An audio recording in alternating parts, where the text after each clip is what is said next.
I'm sorry? We are live. This is being recorded. This is being streamed. Hello, Eugene Mandelkorn. Hello. Hello, Veronica Fimbres. Okay. Hi. There she is. Hello, Cassandra Baldridge. Okay, Cassandra, we can see you, but the screen's frozen. A little bit of a URL thing, but there's Cassandra. Oh, there you go. Now we can see you. Jason, there she is. Jason Wright is with us here. Okay, and Quinn Reynolds is with us here. Hi, everybody. And candidate John Drake is with us here. We're going to be having a great talk today about the number 2 most important issue amongst the Californians, and that's the homelessness or unhoused crisis. All polling over the last year shows that Californians are primarily concerned with COVID. Of course, no surprise there, but immediately following that is the homeless crisis, and almost all other issues drop by an order of magnitude after that. So when we're talking about the things that Californians care about, it basically goes COVID, homelessness, and then maybe wildfires, and then a drop on everything else. This is the second most important issue, and I'm not using that to denigrate it. It would be the top issue if we weren't dealing with a once-in-a-century pandemic that seems to have people's attention. When that unique situation's gone, this is the biggest issue in California. It has been the issue since we came out of the recession, largely around 2013, 2014. You started seeing some of the first reports about the homeless epidemic. It was largely at that time contained to the Bay Area because of price differentials and pricing people gentrification out of their homes. But since 2014, it has only ballooned to being a massive problem across all of California. And as we talked about in our last event on homelessness, some UN special rapporteurs have come to California and said that the homeless situation as seen in San Francisco and LA is equivalent to places like Mexico City and Kenya and other third world destinations. So homeless situation in California, according to UN experts, is as bad as it gets on the entire surface of the earth.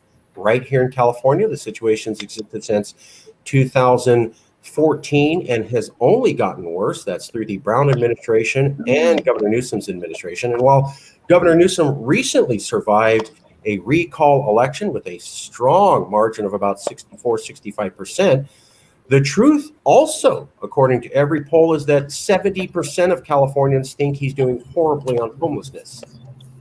So yes, a majority of Californians approved of our governor. And yes, recently they said that in an election. But every single poll amongst all California voters shows about 70% or even more of the population thinks he's doing a god-awful, horrible, failed job on homelessness. Now, that's not enough to remove him, but it is a sign of the times. Even a popular governor, everybody's saying, no, you've totally failed. The situation's not getting better. So where do we go from here? That'll be the question today. We're going to be speaking with candidate John Drake. John Drake was recently ranked second amongst all candidates. Now the official polling of recall election shows that a little bit differently. But candidate Drake actually showed up to the homeless event, unhoused interaction meeting that we organized here at Yes California. He was the very first candidate of all 46 to actually show up on site. I think that says a little bit something about his dedication to homelessness. Secondly, he's also decided to do an entire hour dedicated to all this. So we're going to get right to it. We're going to do an introduction by John Drake for 1 minute, no more than 1 minute. And then we're going to have a minute introduction by the activists on homelessness and the filmmaker Eugene Mandelson. So let's keep it to a tight minute so we can get into the discussion. That'll be part 1, introductions, 1 minute per person. Then we're immediately going to go to part 2, which is where candidate John Drake will talk about his plans for homelessness. We'll go to part 3, which is where the activists you can see on the screen now will ask him about his plan. Maybe some tough questions, maybe some support. We'll find out. I don't even know myself. Finally, we're going to go to big questions about the homeless situation for all of the activists and all of the candidates. And I'll give you a little hint of what those questions are going to be. There's question 1. And here's question 2. We'll be coming up with that soon. Give you some facts and details about it. That's just to get your appetite whet. But first, let's go to an introduction by John Drake. John Drake in no more than 1 minute. Let's have an introduction, sir. Who are you? How do you want to be seen? How would you describe yourself to 40 million people, the world's 5th largest economy, and sometimes called the nation state of the last 3 governors? Candidate John Drake. So my name is John Drake, and I think how I would like to be perceived is just someone who really wants to solve these issues for long-term sustainability rather than with short-term solutions, because we've been dealing with that sort of issue time and time again, where we talk about these issues every 4 years, but nothing actually gets done. It's great to use homelessness as more of a talking point and an idle promise for solving rather than actually getting it done, because it's no longer politically exploitative to do so if it actually gets done. So my whole thing is, because if we don't prepare, if we don't set up our government to be able to create prevention programs for homelessness, my generation and the generation after me are going to be suffering the same exact situation in years to come, and we have to actually get a hold on it and actually end it so that we can live our best lives. Nice, short and sweet, perfect. Let's go roundup. We're going to go in the order of appearance that I can see. Jason Wright, no more than 1 minute. Please introduce yourself, sir. My name's Jason Wright. I have been an activist in Marin, working with Marin's street community through the Marin Interfaith Chaplaincy, as well as the Marin Interfaith Society and Marin Organizing Committee, which is sponsored through IAF, Industrial Area Funds, or Foundation. Been doing that for probably a good 15 years now. Been involved with Yes for like 5 or 6 years. I am hardcore. I was born and raised in California. I've been to all 50 states. I've lived in a few of the other states. There's a lot to be said, both good and bad, but I find myself being a diehard Californian through and through. Thank you. Let's go to Quinn Reynolds. Quinn Reynolds, in about a minute. Who are you? How would you introduce yourself to a random stranger here in California? Hello, everybody. Again, my name is LaQuinta Reynolds. I do go by Quinn. I know most of you are probably born and raised here. However, I'm a Southern Belle. I'm from Alabama, but I was raised here. I would like to be perceived or seen as a humanitarian. I was brought up to look out for one another, love your neighbors. We're all brothers and sisters. I have been homeless myself, going on 3 years. And in these 3 years, I have been dedicated to helping other homeless people that are less fortunate than myself. And I would like to, same with John Drake, is to resolve the situation. We are all human. And I hope that we can all work together, because we're in this together and it affects all of us. So my goal is to just really, I'm trying to get a homeless movement going right now. I've been working on that with the homeless people here in this Antelope Valley. And I'm hoping we can send a message across and that we are heard and people take action. All of us take action. Okay. Let's go next to Cassandra Baldridge. Cassandra, how would you like 40 million people, the world's 5th largest economy, sometimes called the nation state, to see you? Cassandra. Hi, yeah, as you know, my name is Cassandra Baldridge. I lived in the San Diego and Los Angeles areas for the last 12 years, getting a real firsthand experience of witnessing and working with and helping homeless and the activists that are also trying to provide care and aid and any kind of treatment that they need. I'm just here to ask hard-hitting questions, figure out what everybody's plans are, see if we can actually get something on the ground running and make it work for once. As both so eloquently put, we're all human and we want to see each other be successful. And that's what I'm here for. Awesome. Thank you. Tamarsha Scruggs, can you hear us?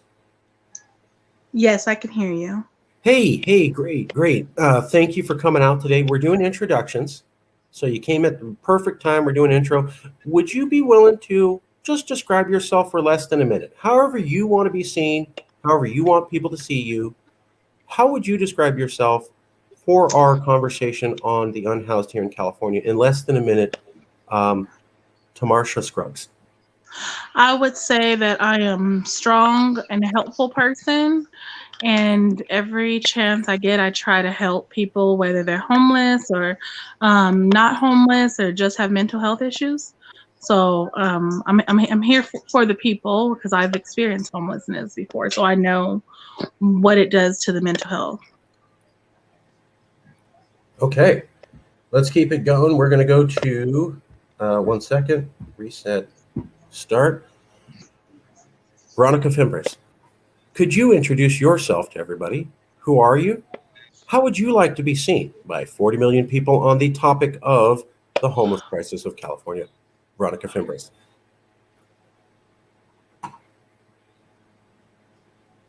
There's a little bit of feed difficulty. We'll give it a second. Veronica, can you hear me? Because you keep spinning. Yeah, I can hear you well. Can you hear me? Yes. Okay. Hi, my name is Veronica Fimbres. I'm a transgender pioneer and a living legend, and I've been homeless in New York and in San Francisco.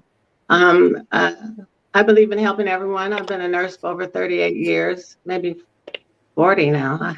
Anyway, I've been a nurse a long time, and I'm a humanitarian, as everyone else has said. And I believe that homelessness has many complicated parts to it, and that in order to be effective, we're going to have to address all the parts that make up the puzzle of homelessness. That's it. Hi. Okay, let's go to Eugene Mandelkorn. Eugene, as I understand, you have launched the very first solutions-based film. This is a new type of film where you don't just make an entertaining product, you actually try to have solutions built into it. We're very pleased to see you here. And I liked your last movie about, I believe it was Californians of Asian heritage and Californians of indigenous heritage, also jumping into politics. I think that's wildly fascinating and encouraging and positive. Eugene Mandelkorn, could you introduce yourself and what you are in less than 1 minute, sir? Okay. My name is Eugene Mandelkorn. I am a producer-writer. I ran an international organization of filmmakers for 20 years. I ran a sales and marketing company that sold films around the world for 11 years. And right now, this summer, last year, during the pandemic, we shot the first solution film in the history of the cinema. And what it does more than just entertain. It actually shows possible solutions to problems that exist in the world today. And one of the solutions that we will be not only introducing a possible solution to, but actually trying to bring that solution about in our next feature, which is the sequel to the feature that we shot last year. And I'll post it in the private chat for everybody. Yeah. The movie he's talking about was called Lead the Way. Lead the Way. And the next film, the problem that we want to solve is the crisis of homelessness in Los Angeles. We're actually going to institute a solution, not just show a possible solution in the feature film. So we're very pleased to have you here, very excited. Everybody has a link to Eugene Mandelkorn's IMDb page where his information on being a movie maker is there. And we're pretty much good to go. So we're going to go now to John Drake. We're going to go to part 2. We've done introductions. Getting right to it. I'm going to mute everybody because there's some little background feed from someone. I'm not sure. Okay. Is someone typing? Okay, whatever. I can't figure it out. John Drake. Sorry, mine's a little buggy. Somebody's constantly typing and I have everybody muted, but okay. Sorry, we'll have background noise. I apologize. John Drake, could you introduce your plan for homelessness to the candidates, and then we'll start doing a interaction. Yeah, no problem. So, homelessness is actually pretty close to me because I have family that suffers from addiction and have been homeless before. So it's something I do really want to tackle and actually solve. I would also say that the sort of program I champion when it comes to solving homelessness is a housing first initiative. Obviously, one that's catered to what Californians need rather than just a general idea of it. But I would say that our biggest issue right now is that we're stuck in this cycle of this continuum of care nonsense that basically requires people to already be mentally and mentally stable. It requires people to already be rehabilitated from drugs before being able to be given subpar housing and all that sort of and all of that sort of hullabaloo. So what I support is the housing first model, which would give everyone a house first, gives them the housing security that they need in order for them to then be able to pursue these other forms of rehabilitation, whether that's drug or mental, or whether that's getting into jobs building programs that gives them skills to be able to get back out into the community to reintegrate them into society. And I think when we talk about trying to solve homelessness, we come from a point where it's that we try and protect the commodification of that housing rather than looking at it as a necessity for every single person living in this state. And we've been doing that for years and years because so many people, because the people who are running the state, the people who are making the policy, they are so disconnected from the actual problem that they're so worried about their habitat and their current living space than they actually are about the people who it affects. And so actually housing all these people, building the infrastructure that we need, building and housing them in those places for free is actually much cheaper than allowing these people to actually stay on the streets and continue to be homeless. And again, the reason why they are homeless is because of the commodification of housing. And what we have to do in order to decommodify it is make incremental steps like statewide rent control for those who are about to lose their places of residency, or even uh, just loosen the requirements and restrictions that it takes to be able to get onto government subsidized housing, and so that these people are able to so that housing is no longer seen as something that's made for profit. I know that I think it's in like Los Angeles. You have a large portion of housing that is unoccupied, and it's because it's particularly it's that word particularly I don't know that word. I'm sorry. Um, uh, Luxury real estate, and when it's luxury real estate, it's basically targeted for the highest bidder, and we could use that, or we could definitely transform those areas into places where we can actually help those afflicted with homelessness.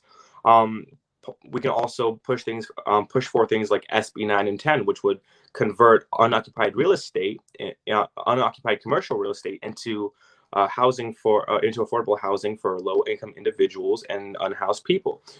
We can also rezone many single family units into multifamily units. And what it does is that it actually allows people to be able to create a greater sense of community, and it gives those who are afflicted with homelessness a sense of belonging and humanity. We have to restore the humanity in the homeless solutions that we propose, and we don't do that.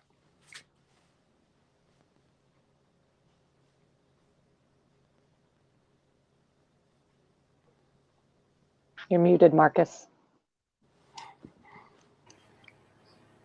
You're muted, Marcus. Oh. I thank you. I unmuted myself. Everybody should be unmuted on my end. So everybody's unmuted. Let's just go round robin. So who has comments about John's plan? Who would like to ask questions first?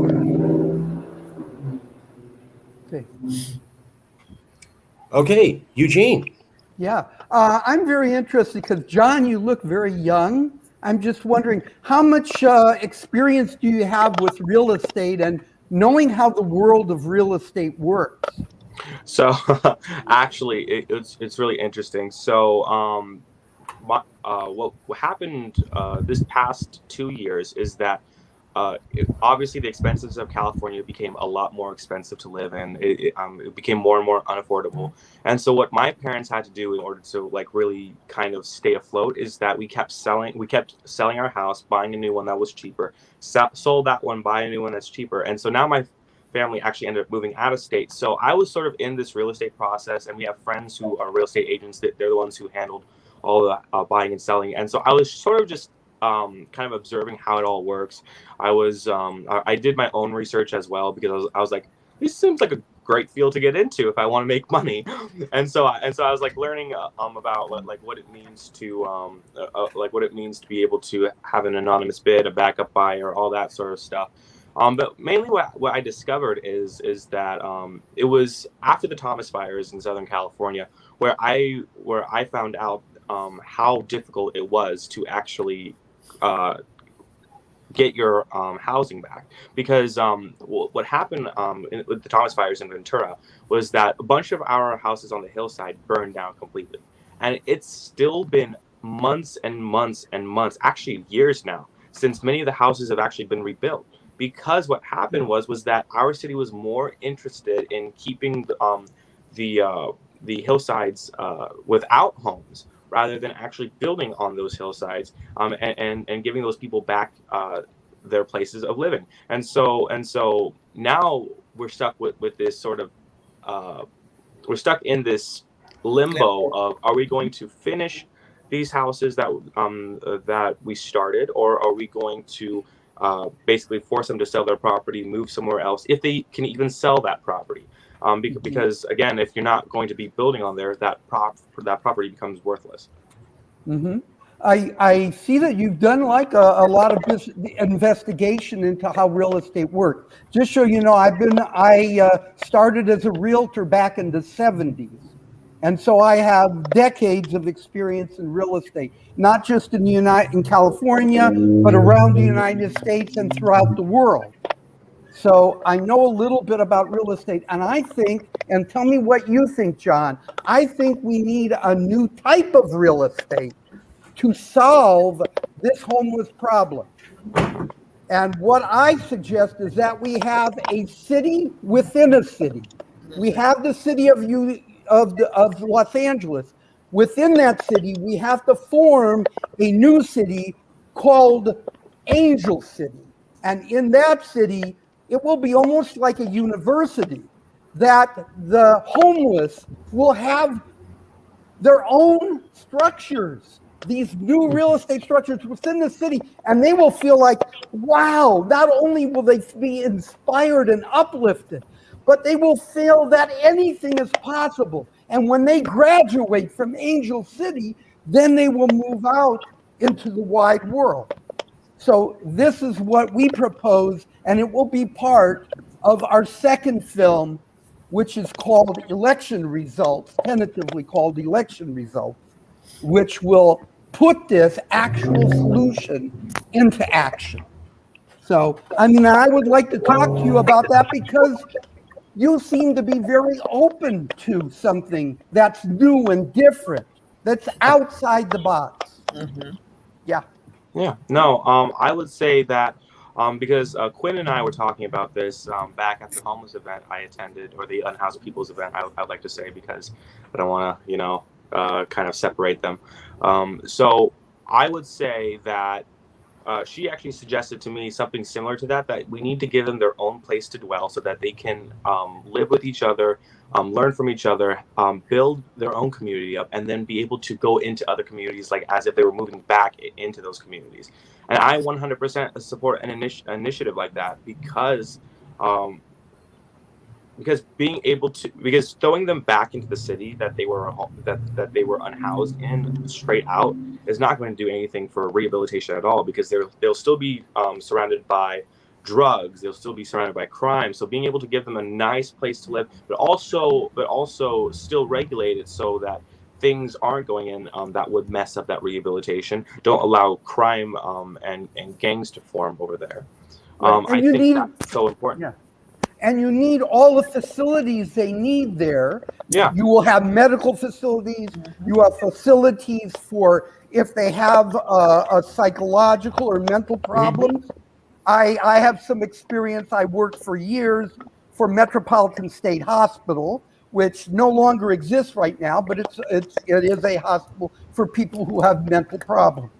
Yeah, So I have some actually experience there too. It was actually suggested by someone on Twitter that if the government wanted to go the cheapest way possible, we just run power, water, and plumbing to homeless encampments if they're that concerned with money. Here's the other thing. In Angel City, the structure will be self-contained. They'll have their own water system. They'll have their own electrical system. You know, they will be totally independent. And this will make them feel powerful. They will grow their own food. They will all of this stuff. They will be self-sufficient. They will only have to go outside, like for emergency services or something. But they will have medical services, basic medical services within Angel City. So, yeah. I don't want to talk too much, but I mean, we've worked a lot on the actual structure, how it will be built, how much it will cost, and everything. And it will only need to be the maintaining of the structure of the city will only cost as much as the city is now paying to clean up Skid Row, you know, because they moved the people out so they can clean it. And then they have to come back and they lose all of their belongings. This can't happen anymore. So this is it, where they will have their own community of their own. Let me jump in real quick. So, John, are you suggesting a plan like this? How is this different than what you're suggesting? And are you opposed to this plan? I'm not opposed to this plan at all because I know Quinn and I were talking about the necessity of unhoused people having their own communities where they can relate with the people living in it.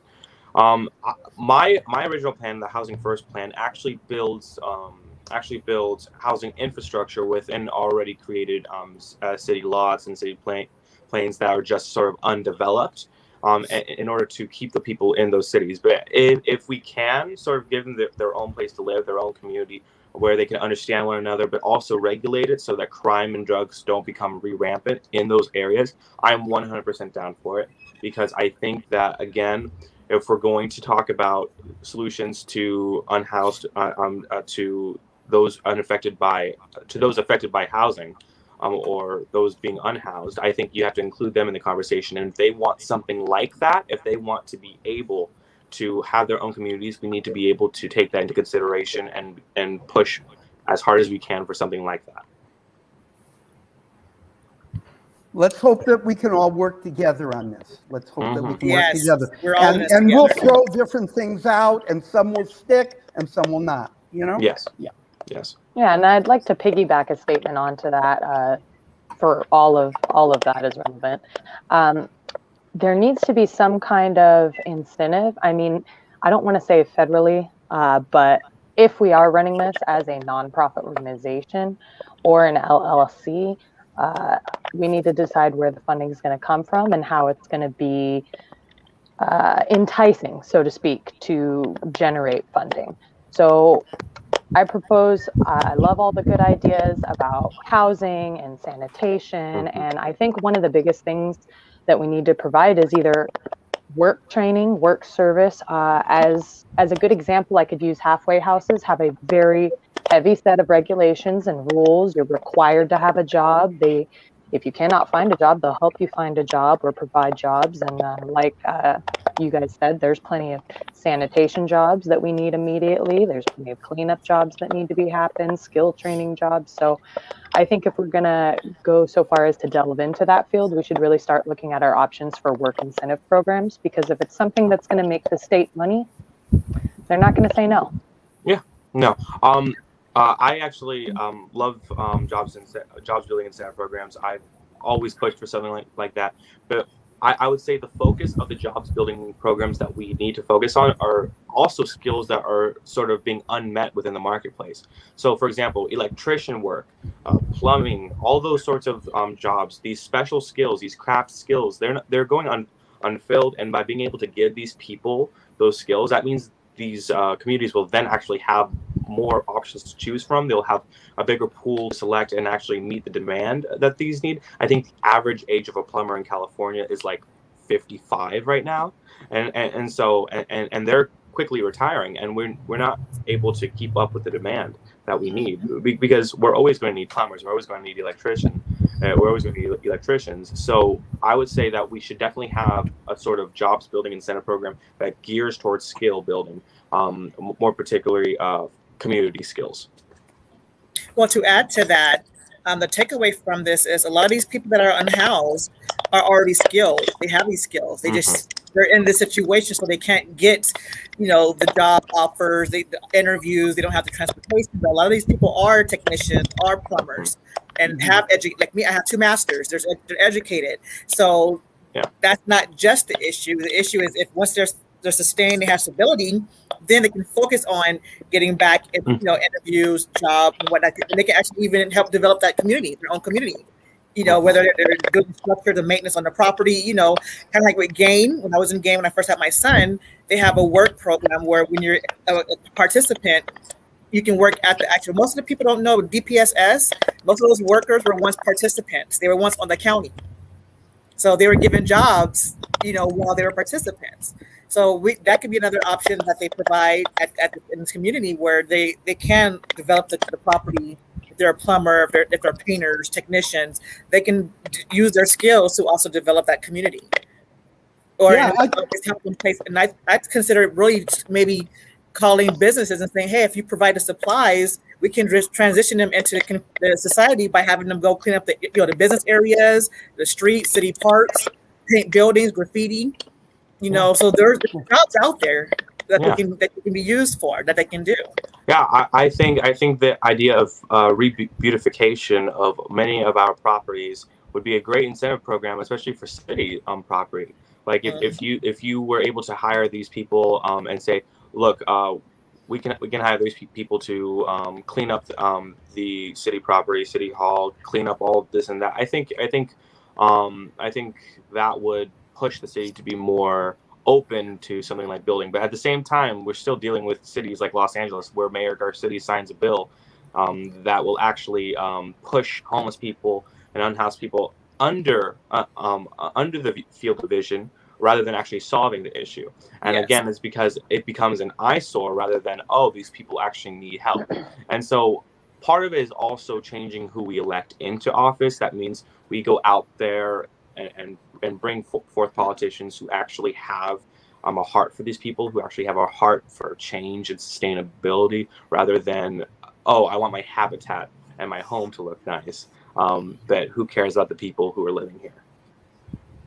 Yeah, I definitely. On that note, if I may, this sounds so perfect for this example to come out. Up in Marin County, there is a town known as San Rafael, and I was running for mayor at one point.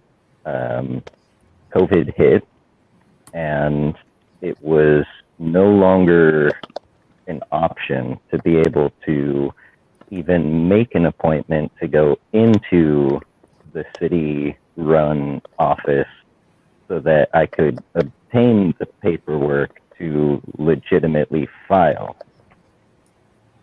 The only person who was on the ticket who actually had the ability to get into that building was the person who is now mayor, the person who is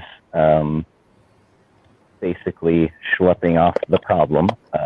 She has recently moved all of the homeless in San Rafael under the freeway overpass. Give me 1 second, I gotta buzz someone in.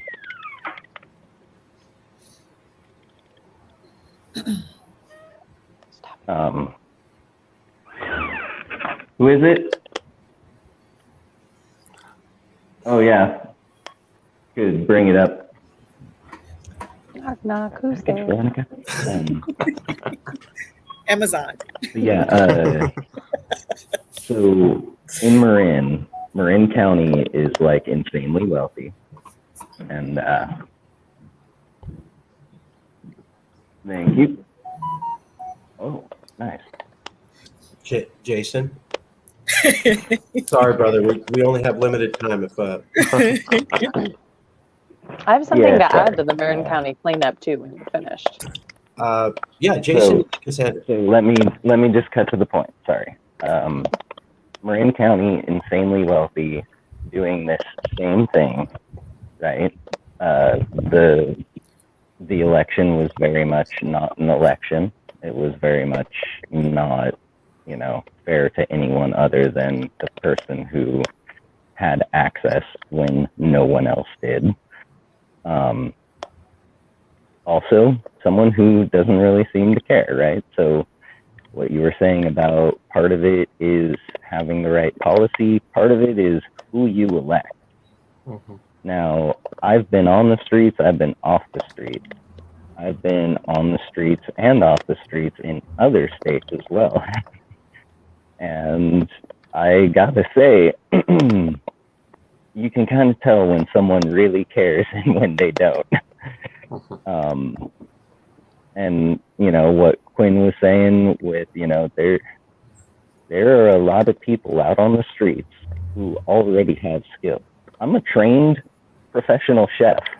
I was about to be the head chef of a 3 Michelin star restaurant in Finland, an internationally renowned restaurant. I trained under a Frenchman. I staged for a French chef. And homeless. Why? Because the police brutalized me and I can no longer walk. Other people have, maybe they stood up to a boss. Maybe she's a woman and her boss said something or reached out and touched something. And maybe they slapped the boss. Maybe they just filed a complaint on the boss. But they lose their job. And then it goes on their employment record that they were fired for this, that, the other. Now no one wants to hire them. There are many different reasons, but the end result is always the same. Someone, a human being, struggling to survive, just to survive. I 100% agree. And a lot of it comes down to services as well. Like someone mentioned, the services and the money, and where's the money going to come from? Like, well, I can tell you there's more than enough money for solving the problem in Marin. The problem isn't the money. The problem is where that money goes to. Can I ask everybody to keep their cameras on, please? It's just a better show if the cameras are on. Cassandra, you had a comment? Sorry. I don't like crying Yeah, on camera. We're I live. had to drop some things over here. My bad. I had to resituate myself. But yeah, I have a lot of relevant points to add to that, Jason. You're talking specifically in Marin County and places that you've stayed, and I don't know how many people live in the Los Angeles area, but it's been going pretty south, pretty far, pretty fast, and like places like Long Beach and Malibu, there's been violent attacks. I'm not sure where the push is coming from, if it's police trying to get people off the streets, take them to jail, move them, whatever the case may be. I don't know if you noticed in actually this past weekend, they went and cleaned up Venice Beach. And initially I was thinking, wow, okay, well, that's really good. It's great to see this entire stretch of road get cleared, and then lo and behold, you find out it's for a music video that's getting shot. So it's like, it's not like these actions can't happen, and it's not like there's not money to fund them. But in the world that we're in right now, we have to find ways to create, like I said, incentive for funding on these programs. Like, cool, you clean the street because you wanted to shoot a music video. You're going to get recognition. Venice Beach is going to be looking nice. It's going to bring money in. So like, I hate to have to push with that kind of stick, but when it comes down to, hey, we only care about money and not people, you got to fight that argument with, hey, well, we're going to help the people and give you money. What do you got to say then? Yeah. Okay. Yeah. No, I Well, feel to add that. to you, Cassandra, that incentive would be like I shared with Marcus. There's over 100,000 people homeless in Los Angeles City that's accounted for. So my pitch would be to the people that want the money. That's over 100,000 people, taxpayers, tax-paying individuals. So that's your money. You know, you homeless people were already job security. So when they get the funding and pocket it, that's one lump sum until you have an excuse to get more funding. But if you have people working and paying taxes, that's longevity. So would you rather get Yes. $50,000 today or 50 million over a period of years? Yeah. So Rather than you know, discourage simply let them know these are taxpayers that will be back in the community and paying taxes.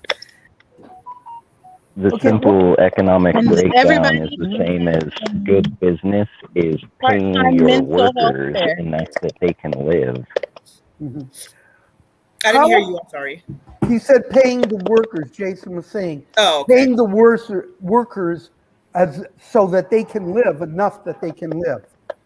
Okay. Yeah, Now, it's the same as dealing with the homelessness. It's Mhm. good business. More people providing more services, making more money, generating more revenue altogether. The GDP Creating more goes jobs. up. Yes, right. Like Creating more one jobs. hand washes the other in this perfect little cycle. But if it's never started, then it just goes nowhere. Yeah, it's a self-fulfilling prophecy. That's why I think that you really need, I don't know how many of you agree with me, you need something separate. Like like when you go to the university, you have to apply to become a member of the university. Then it's saying, wow, I made it into the university. You feel uplifted. And if you have to apply, this is what we're doing in the feature. We're putting together the second feature, where the homeless apply and they show what they can add, how they can help this new city, Angel City, how they can be employed there, what they can do to help everyone else. Well, Okay, I don't so like I don't know what you mean by apply. To me, Apply. that's already like a roadblock. Like, what if I apply and don't get approved? Okay, You know, here's I the think thing. that it should be more of a Okay. given. Okay, let me answer that in a way, Quinn. What they can do is when they apply, let's say it's an evaluation rather than an application. Because when you evaluate them, they may have mental problems that have to be addressed before they can actually be an effective member of this new community. Okay? They may need to go through a process. And there will be buildings here where they will get help mentally. If they have a mental problem, they can't communicate. Sometimes people tell me I have problems communicating. By the way, when I was a young man in my 20s, I was living in a tent in the middle of the city. So I lived, but I've gone away from that, and I've learned to work in the world that we live in, And sometimes people say I think so far, think so far and so long outside the box that sometimes I forget where the box is and what was in it. And that's what we have to learn to do, is learn about the box, even if we're thinking outside the box, how we can change the things the way they are right now and make the world better. That's all. Thank you. I just want to jump in real quick. Let's go. I would like to hear from Tamarsha Scruggs and then Veronica Fimbres. Tamarsha, what are you thinking? Thoughts, feelings? Do you like? Well, I didn't mean that for you to go. Okay. It could have been a signal drop. Veronica, she was driving. Veronica, please don't leave. We'd like to hear what you think. Thoughts, feelings on John's plan, on Angel City. What do you think?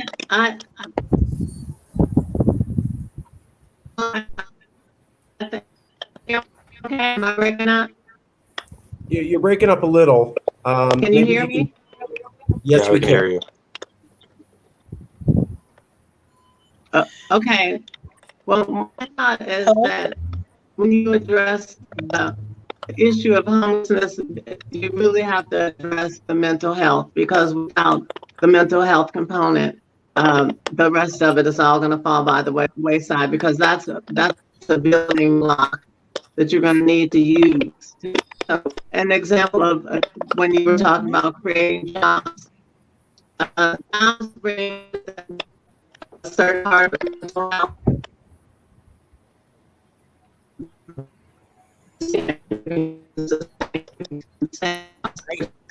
It's pretty scratchy. Your voice is coming out scratchy. If there's some way you can maybe turn off all other options on your computer, or leave the studio and come back in. That's the only way I know how to make it. It's a bandwidth issue on your end. I'm actually. Can you hear me? Unfortunately, I'm sorry, but yes. Yes, we can hear you, Tamarsha. We're trying to. We will call on Tamarsha in 1 minute. We're trying to get through with Veronica. Veronica, I guess try one more time. We'll see if the audio comes through. Okay. Is that better? Yes. Yeah. Yes. Thoughts, feelings about John Drake or Angel City or anything you heard from Veronica Fimbres? Then we'll go to Tamarsha Scruggs. Well, what I was saying about the mental health component was that when you have the self-esteem part of it, those are the building blocks that are going to help the homeless feel better about themselves, because they're contributing to their own care, their own ability to get into this housing situation, their ability to have a job, whether it's bestowed on them or how they get the job that helps produce for the community. And so it's all a give back and not just a take thing. But you have to address the mental health of the people that you're dealing with on a daily basis. So that component to me is paramount. It's paramount more than where am I going to lay my head tonight, because I don't know where I'm going to sleep. Because you can't get a job and you can't get anything unless you have housing. You need housing of some sort, and you need something to help you have adherence. If you're taking psychotropic drugs or mental health drugs, you need to have all those things in place.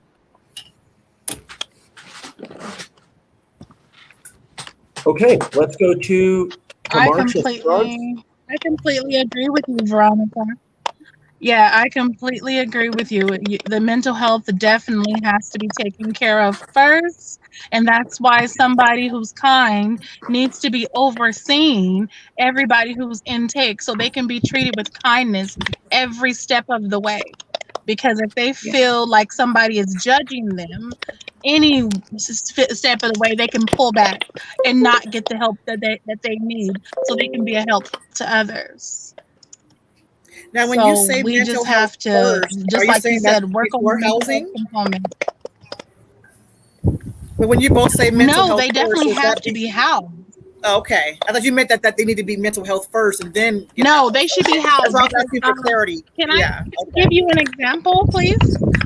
When I was homeless and I stayed at the shelter, somebody came around and they was taking surveys and asking us, do we want to be housed? Not everybody at that shelter was mentally incapacitated to answer all of their questions. Mm-hmm. But the people who were mentally incapacitated, they did help and give the proper assistance, so they can try to give us resources to help us find housing.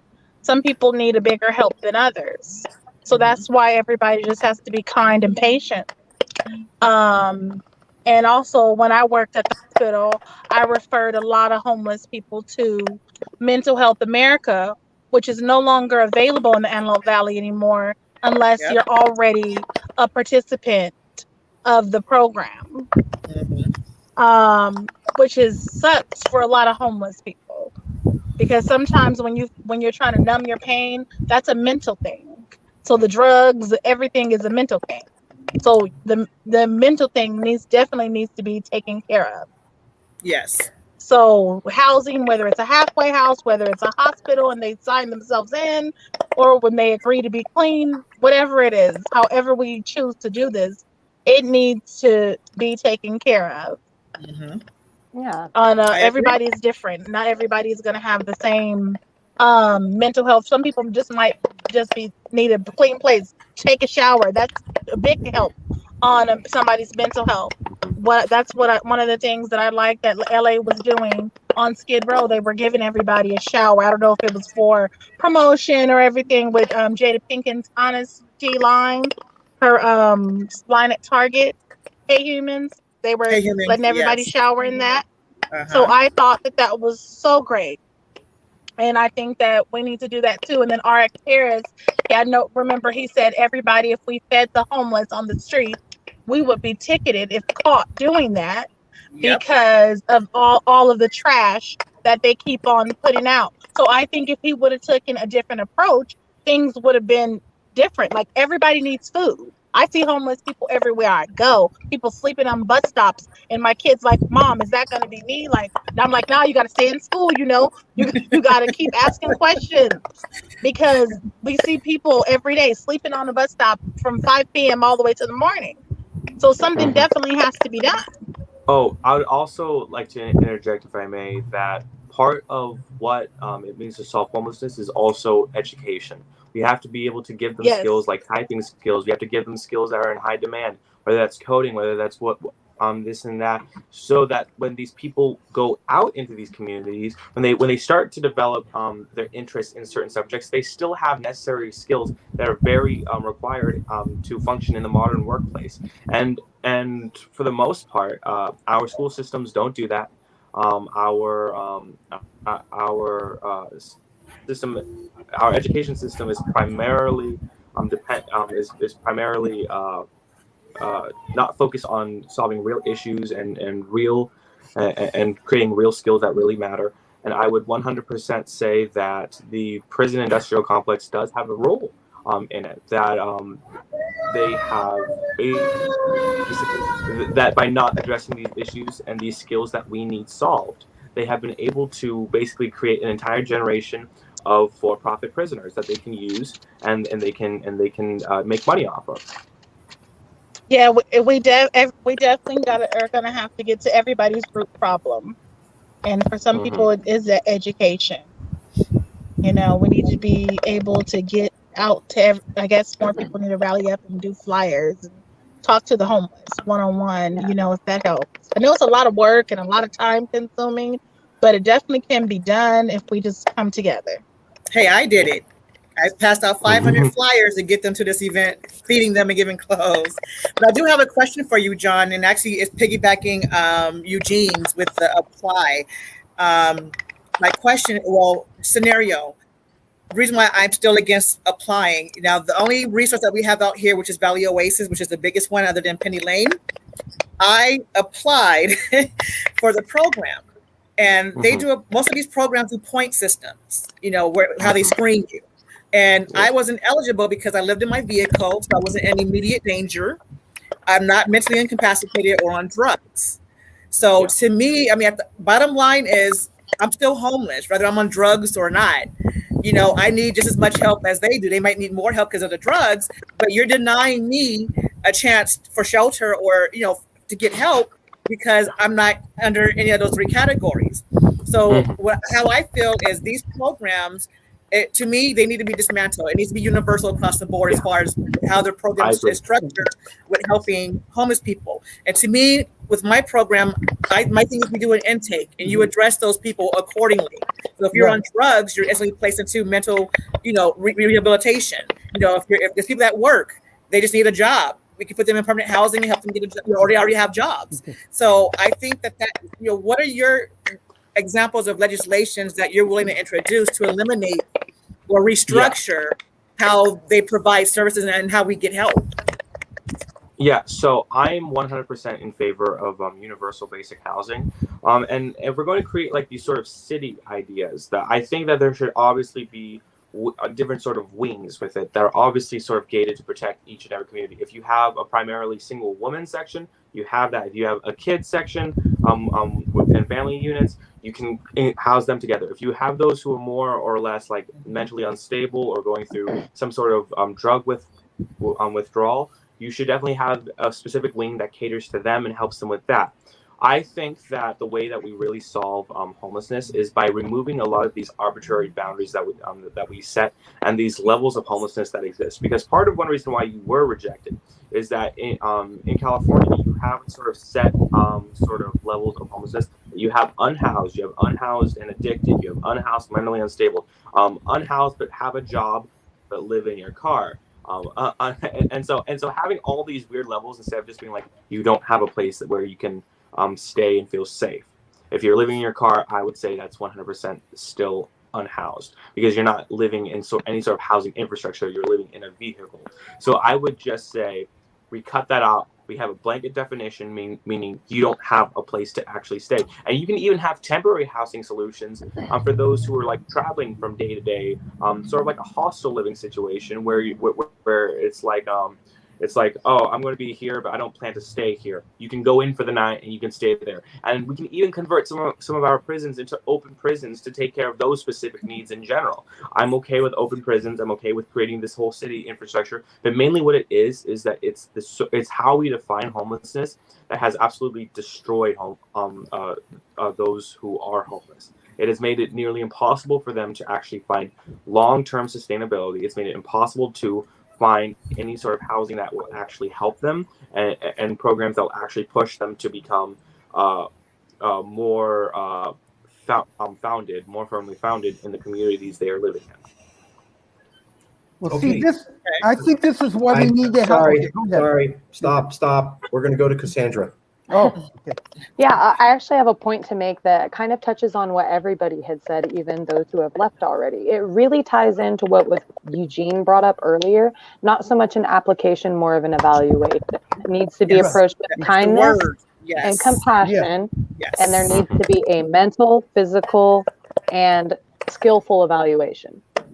Tell us what you're good at. Tell us what's wrong. Tell us what we can do to help. That's the kind of care that people who are down in the dirt don't feel like they matter, like nobody cares. Like that's how we're going to solve the mental crisis. And that's how we're going to attack the homeless problem in general, because if you treat something with kindness and compassion and you offer solutions that people actually want to take and are willing to do and have the skill for, even if it's something that they don't already know and want to learn, it can be provided. They just want to know, we've got their backs, just like any even housed Americans, of course, but we're out looking to take care of you and want you to be, a successful, happy, functional member of society. And if you don't feel that way, we need to figure out what steps to take. And I think an evaluation and offering those services is an excellent way to go about that. That was the word. Yes. Good job, Cassandra. That was the word. Yeah. She's smart, isn't she?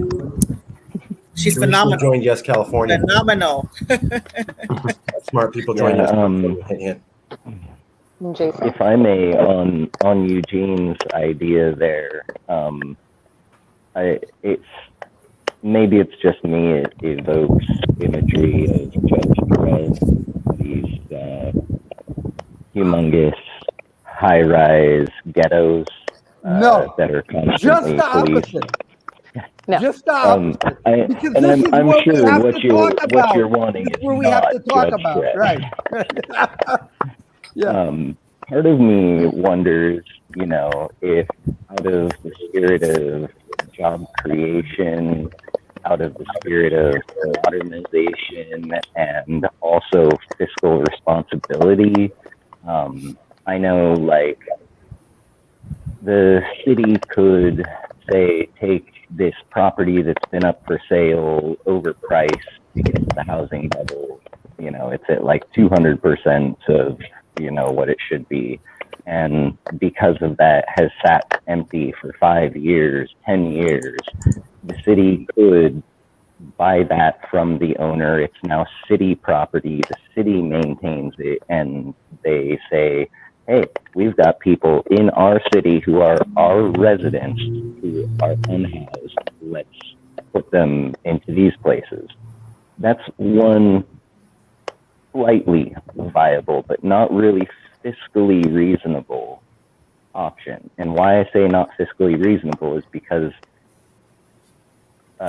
especially in Northern California, mold, water damage, it's it takes a lot when you buy a place to then fix it up.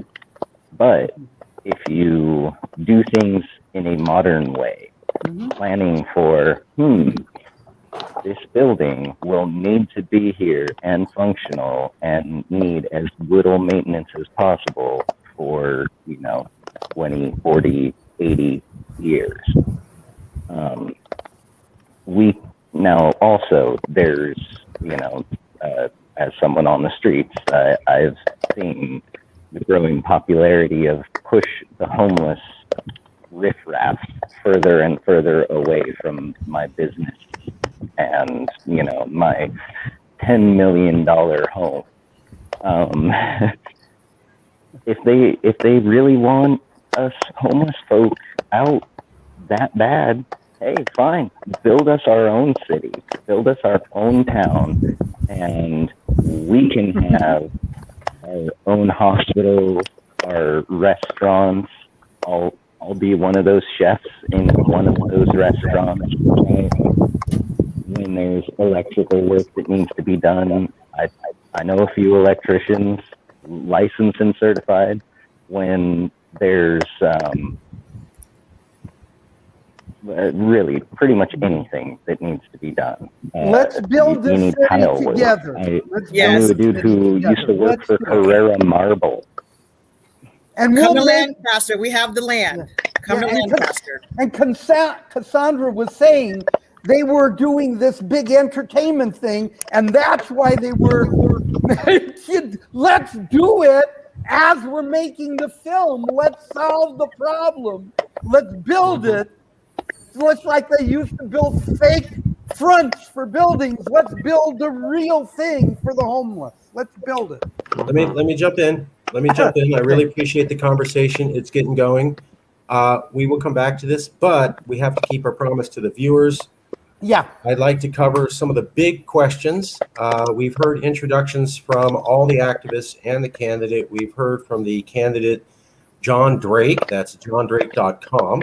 johnrdrake.com, johnrdrake.com, johnrdrake.com, about his plan for homelessness. You've also heard from Solutions activist filmmaker Eugene Mendelkorn about his plan. LaQuinta seemed to like that, maybe Angel City, maybe some other name. We're going to get back to that. But to keep our promise, we now need to go to the two big questions. Everybody's allowed to give their opinion on these two big questions, and then we could come back, but I've got to get John's input and then everybody else's. So here are the two big questions, because we're down to about 27 minutes left. I promised the viewers, you got to keep the promises for the viewers. And Sophia Maria Espinosa says, yes, that's a good idea. So good idea. Here we go. Is it okay for American states to relocate homeless people to California? Now, before you answer, I'd like to offer some statistics. Some of these are old, but we can see San Francisco documented people from Nevada were being bused into California who were homeless and indigent so that we would take care of them. There's another article, hundreds bussed in from Nevada. Here's another one, hundreds bussed in from Florida. Here's another one, North Dakota. Here's another one, Hawaii. Here's another one talking about red states in general. Here's another one where San Francisco people are saying up to 15 to 20% of the people in the homeless area are not from California, but were bussed in from other states. They knew they were homeless. They knew they needed help. And instead of taking care of their own people, they shipped them off to us.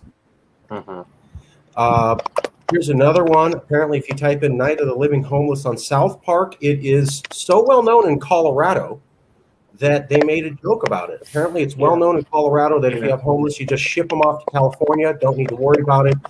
Also, there's another show called Always Sunny in Philadelphia, where it's the same thing. If you have homeless or indigent people, like their grandfather was going to go on retirement, and they didn't want to take care of their own family member, so they put them on a train to California. So when we look at Philadelphia, Colorado, multiple red states, Hawaii, Dakota, Florida, Nevada, is it okay for American states to relocate homeless people to California? Now, hold on now. We're not quite done with all the stats. I need to show you a couple more things before you answer real quick. We'll make this as painless as possible. So I'm hoping everyone can see this. Can everyone see this? It's the Public Policy Institute of California. Can people see this? Yes. Mm-hmm. Okay. Yes. So here's the PPIC. It's a snapshot of homelessness in California. This came out in 2019. Pretty good data. And here's what it shows. California has the exact opposite from America on homelessness. So about 2/3 of the homeless people are here in California or something like that, and 1/3. You can see that our proportion of sheltered to unsheltered is completely the opposite of America. So we have it pretty bad here. Let's take another snapshot. This is from Statista, U.S. cities with the most homeless people. This is the top 10 metro regions in all of America. There's New York City, but then it goes Los Angeles, then it goes Seattle, but then it goes California, then California, then California, then California, then Arizona, then California, and then DC. So about 2/3 of all the major metro areas in all of America that deal with homelessness are here in California alone. Let's take another one. Now, this is one of my favorite ones. This is the World Economic Forum. This is where all the leaders from all the major countries and the entire planet get together. And homelessness in California is so bad that the collection of elites from around the globe decided to talk about, wow, homelessness in California is really, really, really bad. So when the World Economic Forum is singling out California, it means it's kind of the worst it gets in the entire planet. Let's take a look here. As you can see, the most homeless of anyone, anywhere in all of America by a factor of maybe 4 to 5 compared to these other dark blue states is in California. Now, this is one of my favorite ones. This is from San Francisco-based newspaper. Oakland homeless encampments compared to Mexico City and New Delhi. What they're talking about is the New York Times has said that they had United Nations experts come and visit the homeless in California, and they compared the situation of homeless in California to the slums of Pakistan, Brazil, and Mexico, or worst in all encampments on Earth. Let's take another look here. This is from the data-based map Esri. They make all the best maps for all government agencies. It shows you a little bit of the homelessness. Now, here's this cluster here. It's not as big as the cluster in California. Wow. When we actually look at the map data, so here's California, you can see. So here we got a huge cluster here, and then there's another cluster. But what's interesting is when you get to this cluster, it's Washington, it's New York, New Jersey, Pennsylvania, and Maryland. So 4 different states. If you want to add Massachusetts, that's 5 different states dealing with a level of homelessness smaller than what we have in California here. And finally, one of my favorite ones showing the amount of homelessness in California exceeds everything everywhere. So given that we have the homelessness worst in the world, and we have the highest amount of homelessness, and it's the worst in all of America, is it okay that other states with lower homeless rates dump homeless people on us when we are already stretched to the max and unable to take care of them? Is this an acceptable situation for Californians that's gone on for 20 years? John Drake and then all of the activists. So how I see it is, I'm a huge proponent of let's fix the problem we have here before we keep importing more problems. Just because we don't have the resources to do so. But then if people do come here, I'm not going to be the one to say, oh yeah, go back home, we're not going to help you. I think California has a duty to help every single person in this state, no matter where they're from, no matter what condition they are in. We have a duty as a government to provide for the general welfare of Californians, and that means giving them the ability to live clean, successful lives and safe lives as well. And so while I wouldn't encourage these states, and in fact, I would actually punish these states if there was a way to do it. If that means we don't necessarily subsidize a certain industry in one state, or we punish businesses that move their headquarters to these other states, then I would be down for that.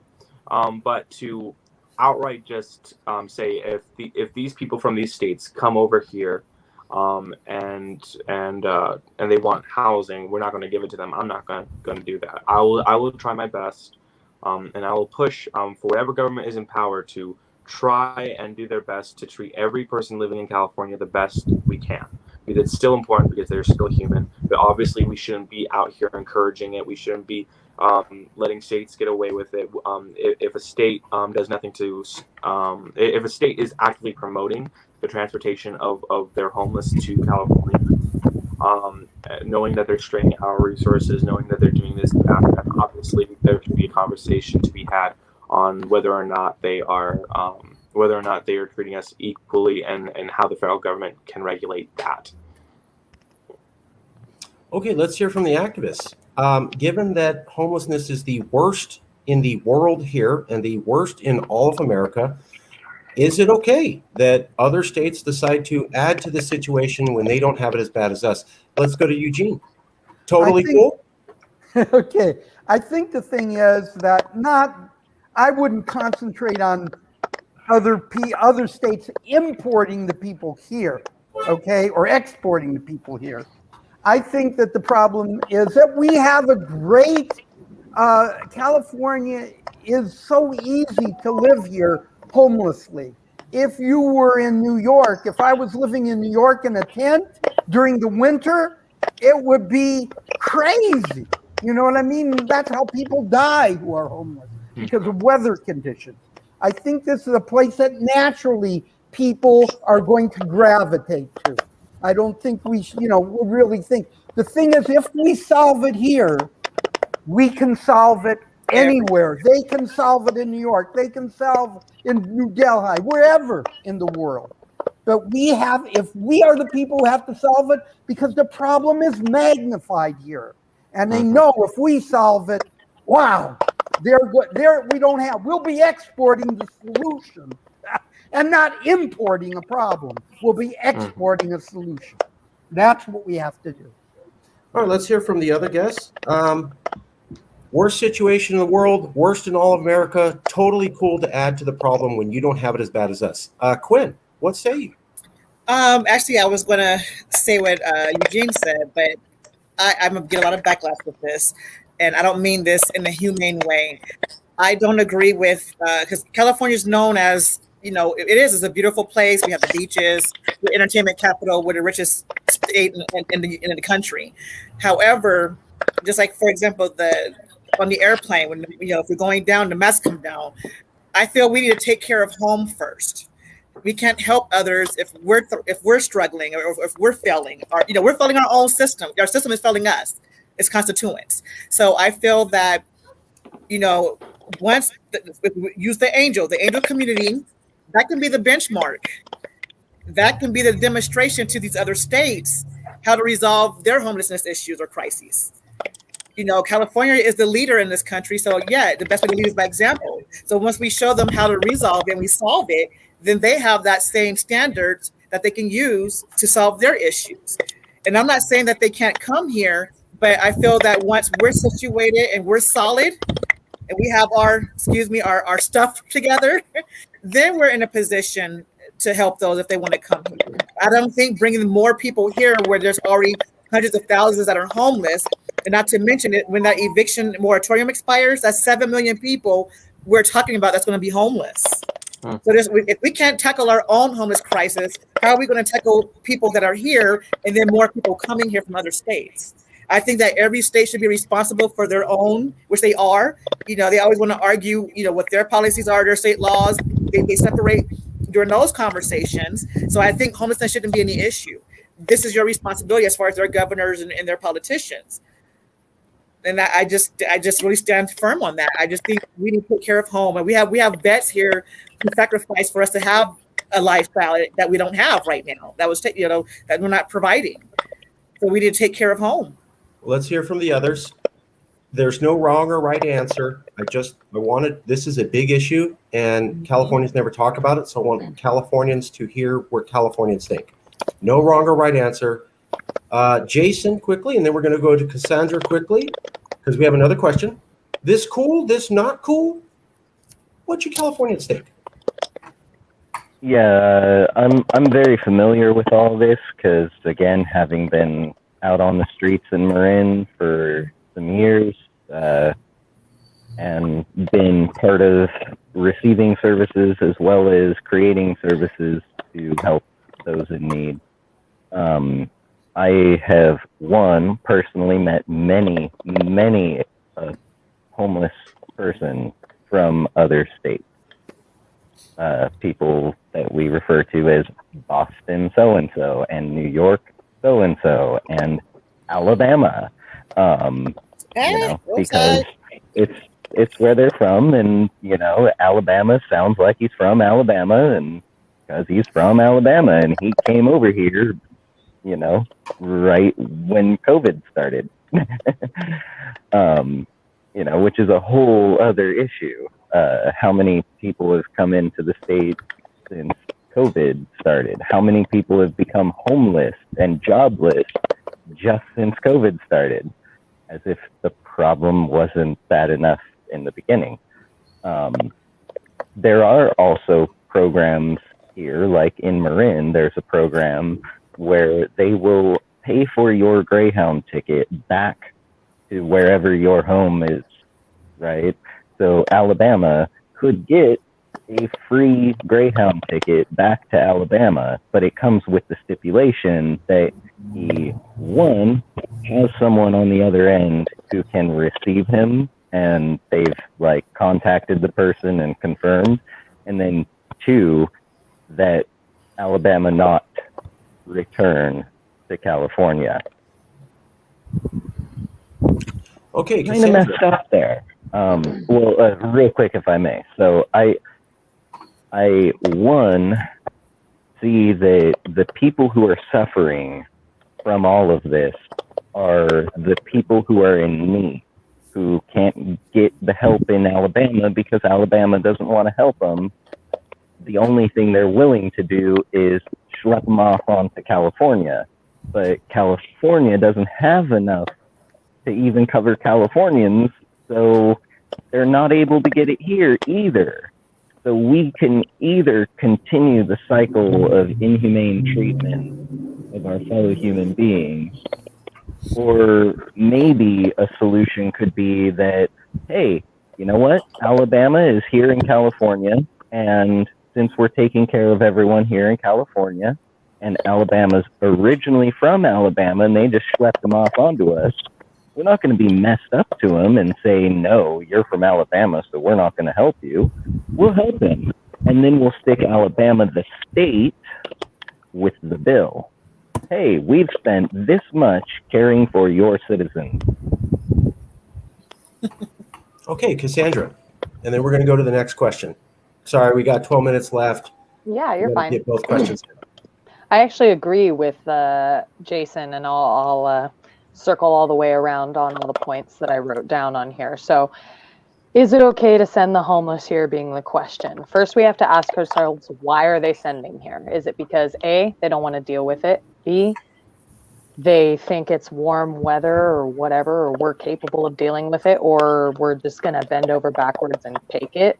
I don't agree sending mass amounts of homeless people into our state is a good idea. And I do agree with Quinn and Jason and Drake on, yes, there does need to be some heavy repercussions on these states, whether it's financial withholding or tax-based pay on their citizens. California needs to stand up for itself. We can't just keep taking people in Humboldt, Eureka, Marin, San Francisco, SD, LA, multiple counties in California just because, oh, you guys have got nice weather, or, oh, you're good dealing with it. Like, no, we're not going to turn away people, but whoever's sending them and treating them as undesirables and expecting us to deal with their problems needs to be heavily reprimanded. Okay, great. We're going to go to question 2. Is it okay for California to get a tiny amount of the homeless funding despite having half the problem? Now, besides other states sending their people here, we get a tiny fraction of the federal homeless assistance funding. Now, homelessness has existed for 150 years. You can go back to the Civil War. This is not a new idea. It's not like they've never had this problem before. You can go back to the 1970s with inflation, and then they invented programs called the McKinney-Vento program. So we have multiple homeless federal assistance programs. Now, here's the thing. They're distributed equally across America. What that means is if you have a third of the problem or 50% of the problem, you get 2% of the money. Is that cool? Hold on, before you answer, here we go. 20% of the nation's homeless. It receives about 11% of the federal funds for the McKinney-Vento Homeless Education Assistance Act. We have the largest amount of homeless children, largest amount of homeless veterans, and largest amount of homeless adults, and largest amount of homeless parents with children. That's from the California leads the nation in homeless. A little bit dated information, but largely still there. Also in the 2011-2012, same thing, 21% of the homeless, 11% of affordable federal funds. That's in 2014. That came from this report. Approximately 1/3 of the homeless are in California. However, the nation's permanent housing inventory is distributed fairly evenly across America. That's from the People Experiencing Chronic Homeless from the United States Interagency Council on Homelessness. But that's not all. Let's take a look at some of these sites real quick.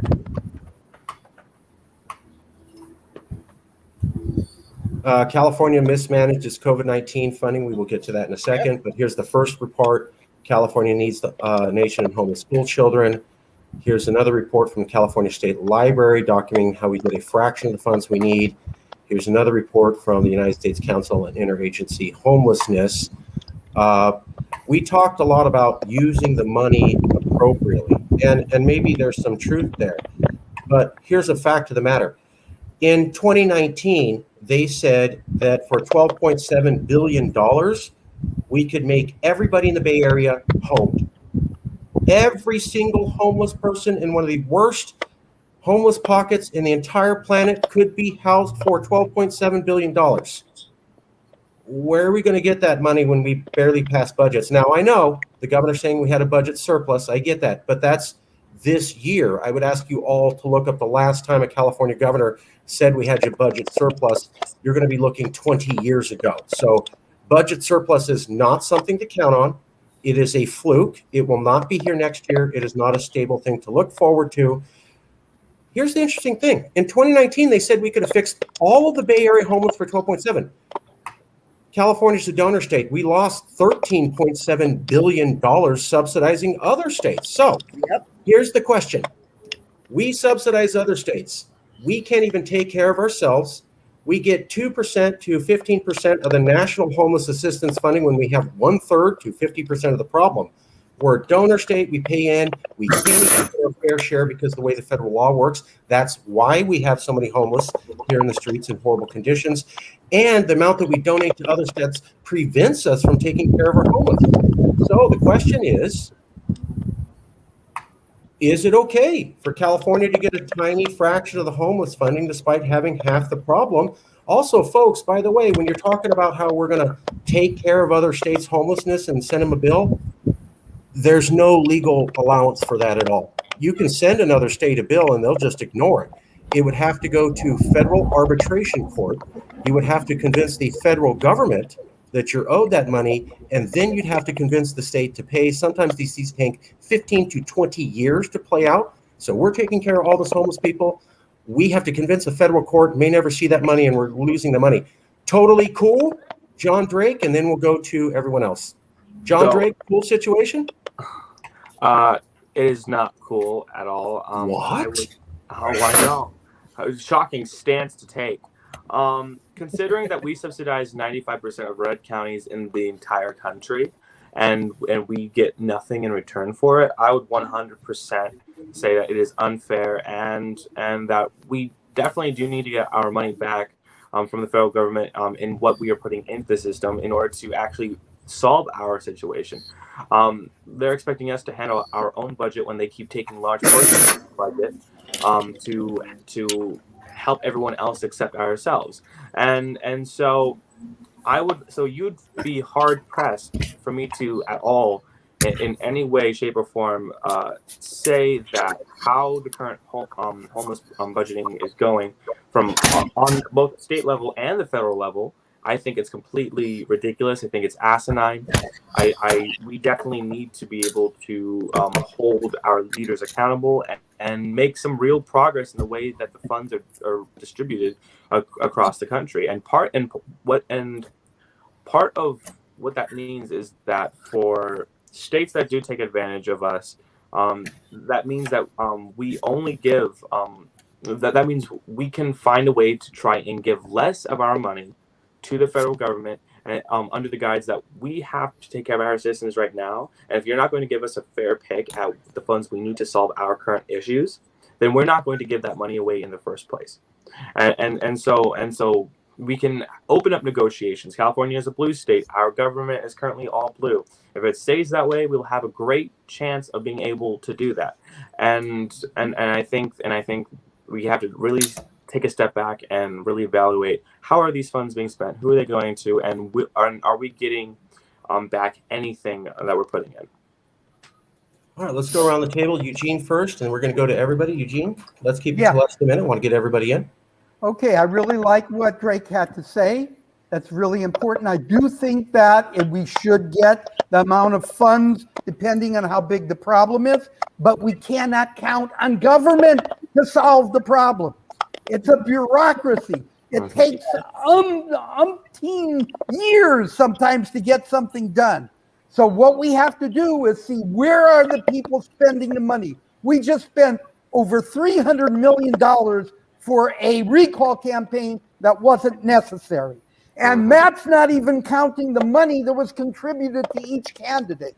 So what we have to do, people spend money on entertainment. They spend money to go see films. They spend money to play games, and we've already developed a solution game. It hasn't come out yet. But people spent millions, billions of dollars for entertainment. Let's make that entertainment solve problems. That solve problems. Every time somebody buys a ticket to a movie or plays a game, it is solving a problem that exists. Okay, let's keep hearing. Quinn, then Cassandra. What do you think? Totally cool? Not cool?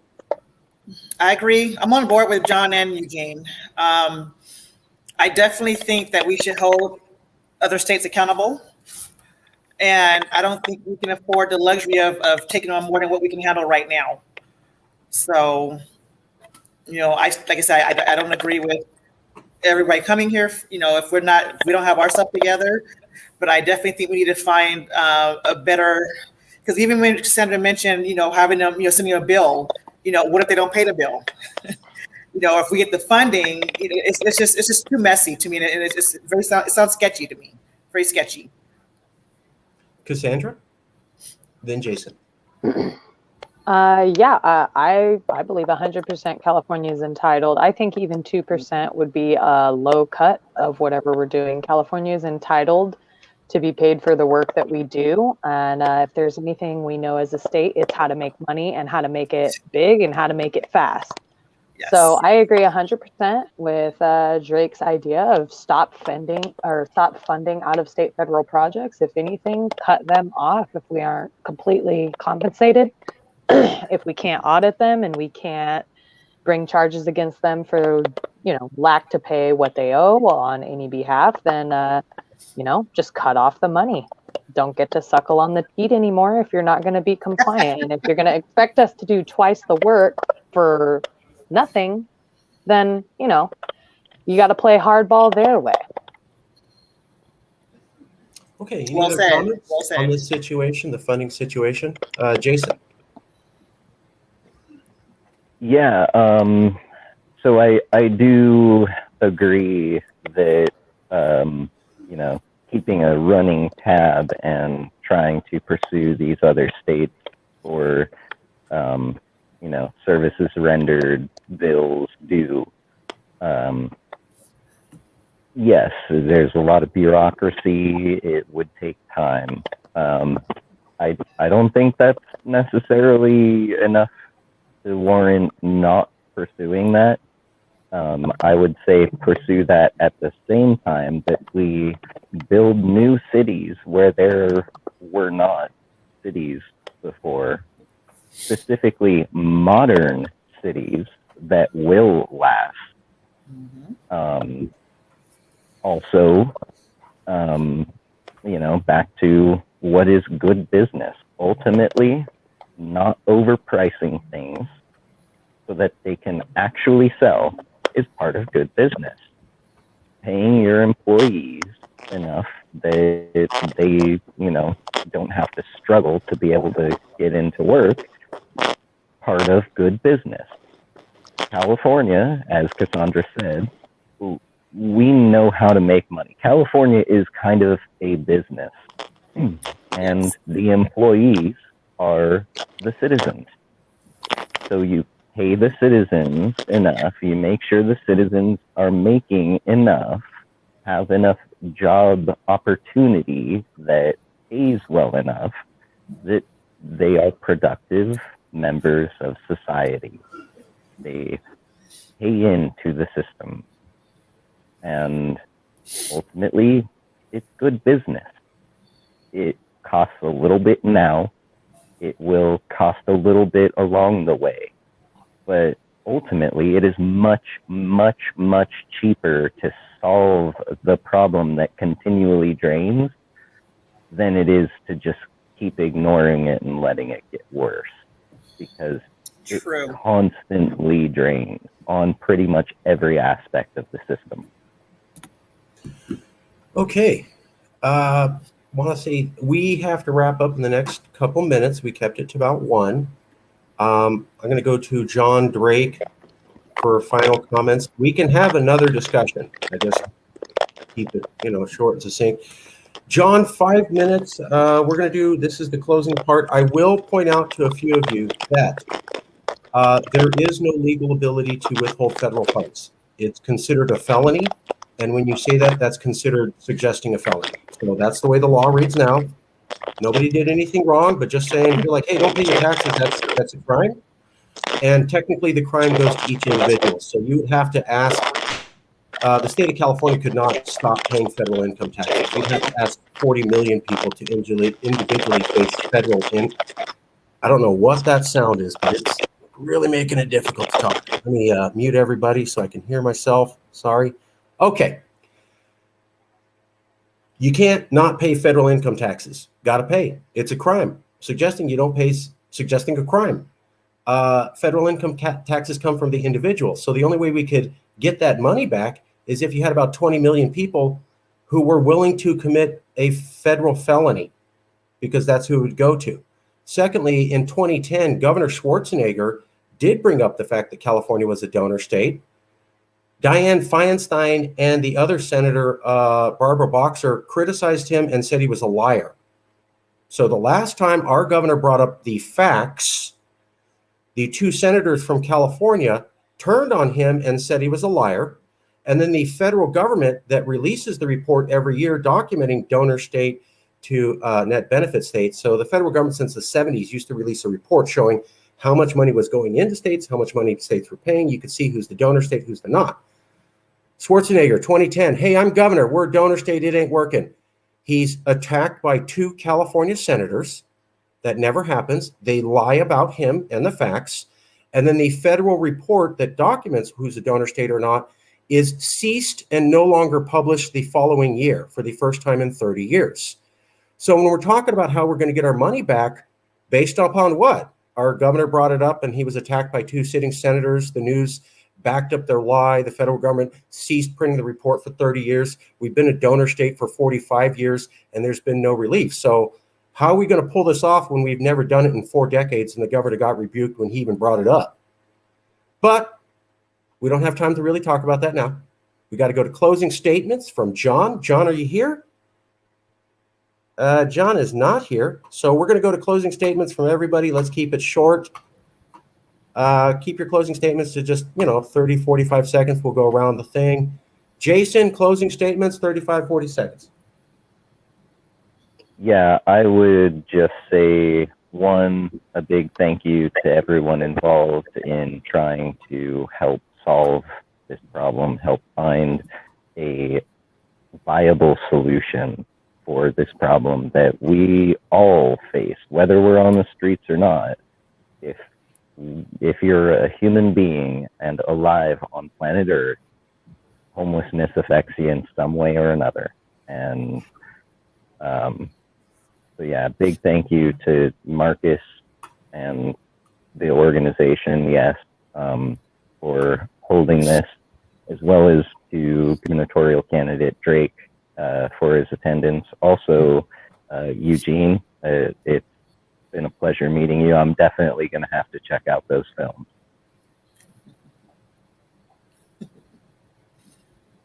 Okay, Quinn, quick follow-up, and then we'll go to Tamarcia, and then Cassandra, and then Eugene. Quinn, quick little follow-up. Yes, hate to sound like I'm copying Mr. Wright there, but again, thank you, Marcus. We need more platforms like this to bring awareness. And I want to say that all of you guys are brilliant, brilliant minds, and great minds think alike. And I think together, we undoubtedly can make a difference, and we can end this. I mean, just us 6 people here, and including John, it doesn't take the whole world. What's that saying? One person can't help or save everyone, but everyone can save one person. And I strongly believe in that. And together we can do that. And I look forward to doing that with you guys. Tamarcia, quick follow-up, last minute comments. Yeah, I just wanted to say again, thank you for having me on this panel where I can give my opinion, because homelessness is a big thing, and we're gotta solve it, whether we want to or not. So, thank you. Bye-bye. Cassandra? Yeah, also super happy to be a part of this. Love getting to talk to everybody, meet everybody, see all the different perspectives, and hear all the different ideas that, you know, whether it's going to work or not, at least we're talking about it and nobody's trying to silence us, at least yet, which is great. And, you know, we'll be doing some stuff right when they start shutting down our channel. But yeah, anything Don't that we jinx can do us. to make a chance. Hey, man, if we get censored tomorrow, call it a good day. Just kidding. Don't do that, YouTube. We'll behave. But yeah, as far as that goes, like working together and doing it with love and kindness is really the only thing that can save us at this point, when it seems to be only money and power that everyone else cares about. I love to see people who actually want to do something good for the state working together to try to fix it, because that's what we care about. Well said. Eugene? Okay, well, what I think is, you know, they have a saying, talk is cheap. But the important thing is that all of us gave ideas that can change this world, that can change the situation in California, especially in LA. But the thing is, what we have to do is implement, take action, implement those ideas. We have to work together. We have to refine those ideas. And then we have to expose those ideas to the world, not just to California, but the world. And that's where entertainment comes in. We have to show this to the world and have them come aboard. And then suddenly the solutions will multiply. They will expand. They will not go viral. They will go what you call proval around the world. We invented a new word and lead the way. Proval. A virus changes people from within, but it destroys them. A provis goes proval, and it comes from within, and it changes things positively, inspires, and makes people feel that anything is possible. Okay, and here's the link for Arnold Schwarzenegger. Here's the articles. I did not exaggerate. There's Dianne Feinstein slamming him for speaking the truth. There's Senator Barbara Boxer lying about him and this situation. So thank you all for being here. Sorry we lost out on Drake. Sounds like this is a good topic. I'd like to set up some more in the future. If I set up another conference on this, would y'all be interested in going on homeless conference? I got you. Yep. Okay, great. Got you. Thank you all for being here. We'll do this again shortly, and I'll see you all soon. Sorry, I know we had a lot to talk about. but we try to Next keep it time. succinct so people watch it. Next time. Next time. Yeah. Bye, everybody. It's good seeing you. Hi, nice speaking with you guys. Look into how Finland solved homelessness. Right Okay. on.